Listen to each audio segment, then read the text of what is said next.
So welcome to the Flower of Life module. We're drawing the various iterations of the Flower of Life, and we're going to start with a reminder about the seed of life. So we want to start on our 11 by 14 paper.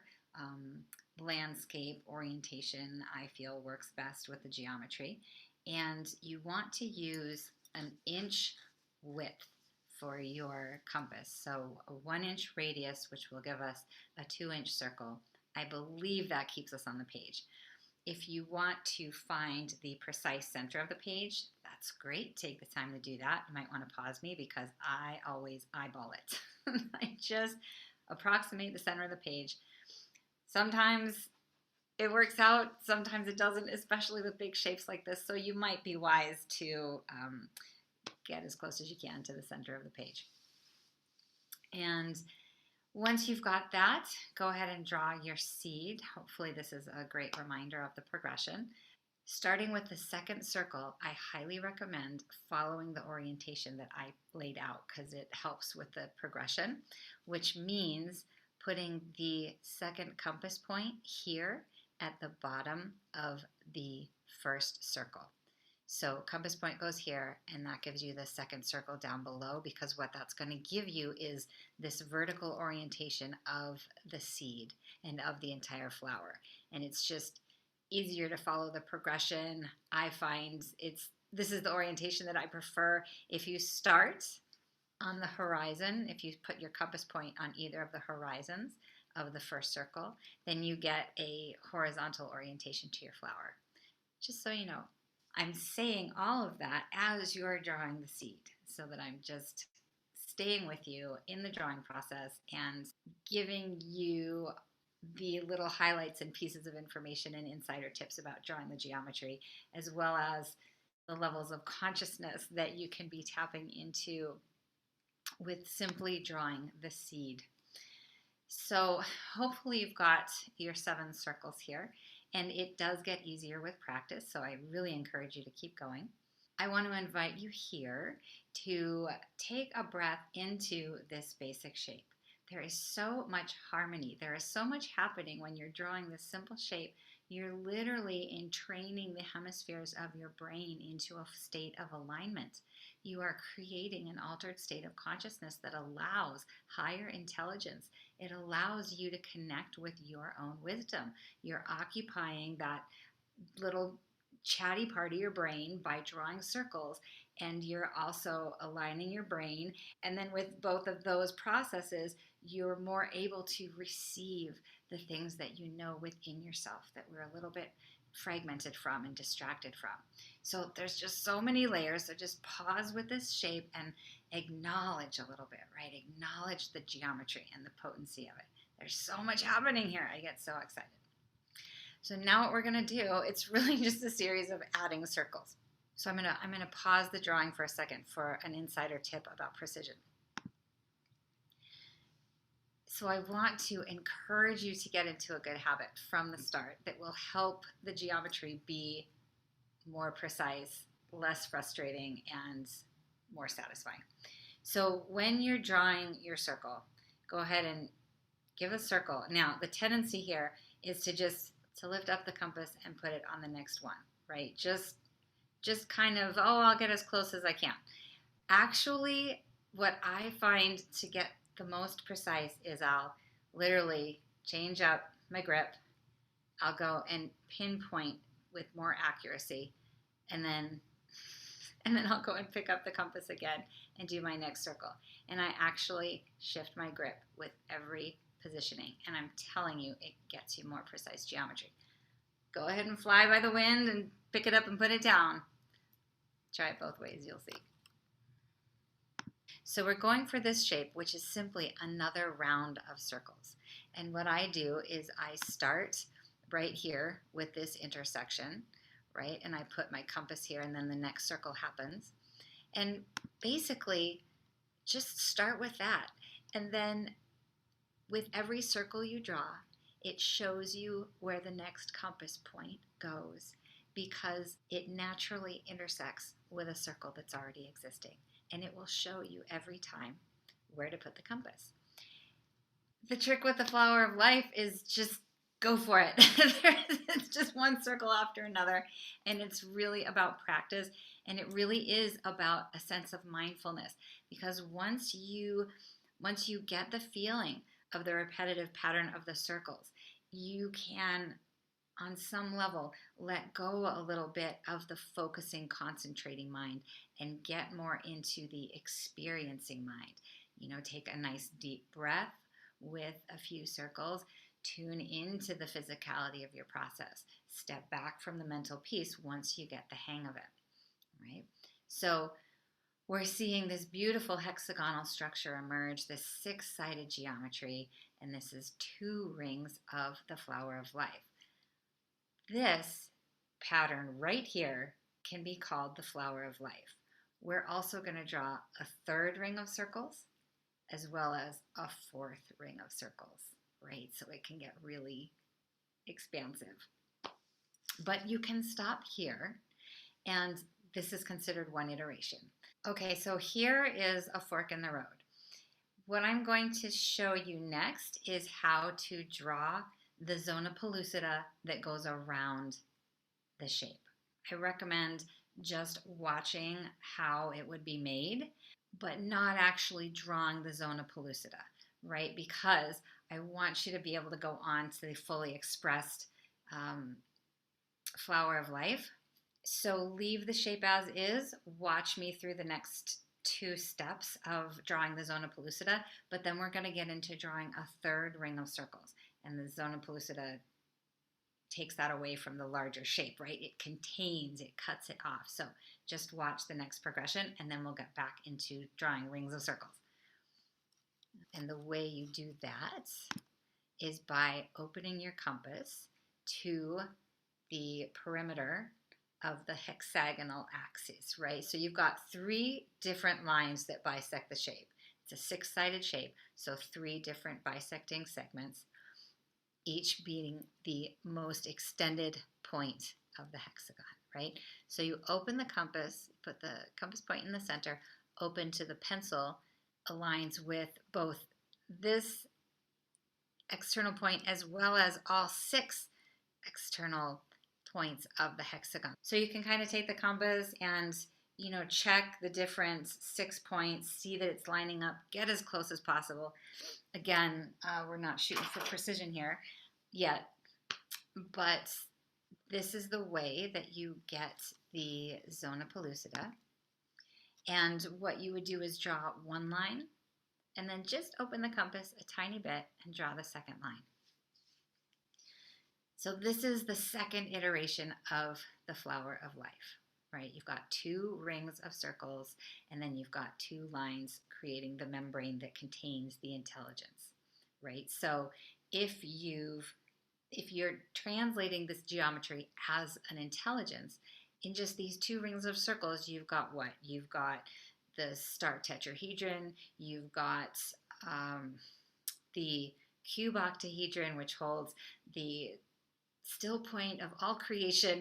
So there's so much in here, and yet we're going to open it up a little bit more. So here we are back with the seed of life, and then a 2nd ring of circles around that. And we're going to get right into the 3rd ring of circles. So same thing, just pick a point to start and put your compass down. Start up with the circles. So a couple phenomenon that happen when you're drawing the flower of life to keep an eye out for. Start with your process of 1 circle and then the next, and don't stop to look at the shape. Like, just keep going, because in the early stages, and actually almost the whole way, if you stop, you are likely to lose your place, and it will look like you're doing it wrong, but you might actually be doing it right. Just don't stop. Just keep strong attention towards the next intersection point of each circle. And ultimately, you will stay with the hexagonal structure. It is easy to get lost, and you might have to really stop. I understand that part. But as a general principle, if you stop, it will look wonky. Okay, it's just duly noted. Another thing that starts to happen, and I mentioned this before, is that Any imperfections, meaning those little triangles between where the petals match up or don't match up, if they're small around the seed, if you have them in the seed, they get exponentially big by this ring for sure. And then by the fourth ring, those misalignments start to make the whole shape hard to follow. So that's why the tip for trying to go for precision at the beginning is because when you get off early, it just gets off and more off and more off. So something to watch for with this shape. Also, there is a fascinating phenomenon, and I'm going to go into that in the next slide that has the 4 rings of circles on it. So I'm going to go ahead and forward the slide. So if you don't have this set of circles done yet, just go ahead and pause me until you're ready for the next slide. So here we have the seed of life hidden in there, plus a second ring of circles, and a third ring of circles, and a fourth. And the invitation early on was to see if you can get into the flow of the pattern of making circles and release a little bit of that linear focus, kind of step back, maybe take a breath or two, and feel more into the process. Feel into the flow of that repetitive motion as you go around. See if you can tap that contemplative exploration of patterning, where the activity becomes so rote and routine that you can free up your consciousness and begin to open to your subtle sensory system, to the part of you that is preoccupied every day. You can take a step back as you're drawing these simple circles, right? And practice does make perfect. It is unlikely that you have a seriously perfect shape going on the first time you've drawn it. So there's one phenomenon that I find fascinating that I want you to keep an eye out for when you're finished with this round of circles. Pretty much without fail, when everyone's first learning to draw the flower of life, without fail, one half of the flower of life will be sort of tight in the precision, and the other half will look very different, a little bit wonky and a little bit imprecise. And somehow I believe that this reflects our dominant and non-dominant hemispheres of the brain. I can't prove it. I have not hooked myself up to an EEG to somehow map the connection between the geometry and my brain. But take a look once you've done with your shape, and you will see. I would almost guarantee it. Just get in touch with me if you don't see it. There would be one half that is uniform in one way, and the other half of the shape is uniform in another way. So keep an eye out for that. And now we are going to get into finding the zona pellucida from this vantage point, right? So this time we're actually going to draw it. So I'll walk you through that step. The way that you find the coordinates for the membrane from this angle is to look for these 7 circles, only linearly aligned, not embedded with each other like the seed. So you can darken them in if you want, or you can just visually find them and maybe make little notes here. Maybe once you find the external center points, then you want to put your compass down in the center and open the compass to, like you saw before, to the external hexagonal point, right? And then you would draw from there. You're going to draw a single line, not the 2 like before, it's just the single one, right? So that's how you find the measurements of the 7 internal circles, right? So once you've got your line, this is the sad part. You want to go ahead and erase everything outside of the circle, which is just, I don't like it. That's why I show you the 2 different ways to get in. But here we go. It's cool this way, but it also, erasing something that you've put so much work into always feels a little jarring for my system. So implied in this shape, right, is that the pattern can just infinitely repeat. So one of the things that I like to say to people when they're doing the class is, if you get the hankering to just keep going with this pattern, just keep going and fill the page. And it is so cool. You saw some of the art that did that. You know, you just at some point you just can't be stopped, and you got to keep going, and the pattern will go there with you. So once you've got the outside erased and you've got your single circle, you want to go ahead and open the compass up tiny little millimeter and make a second circle. Right, so here you've got the implications, you've got the echo of what we saw before with the zona, but you've got a lot more content in there and a lot more intelligence, right? So it's pretty packed in there, so we're going to have to do a little bit more erasing. So just keep an eye on this small area that needs to be erased. It's right here between this petal boundary, right, and the membrane wall that we just drew. So it's these segments of circle bits, right, on all 6 sides. You just do the same thing, and you make this clear open space in here, right, which gives you the obvious hexagon, right? And this is the place where I highly recommend getting small, fine-tipped erasers. It makes things like this really easy. And once you've got all your pencil bits erased, there you have it. This is the full expression of the flower of life.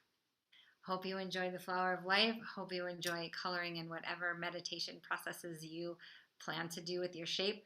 I do highly recommend taking a picture of it. Number 1, it's super cool to show everybody. Number 2, it has a totally different perspective when you take a picture. It's very cool. So thank you, good job, and we'll see you at the vector equilibrium.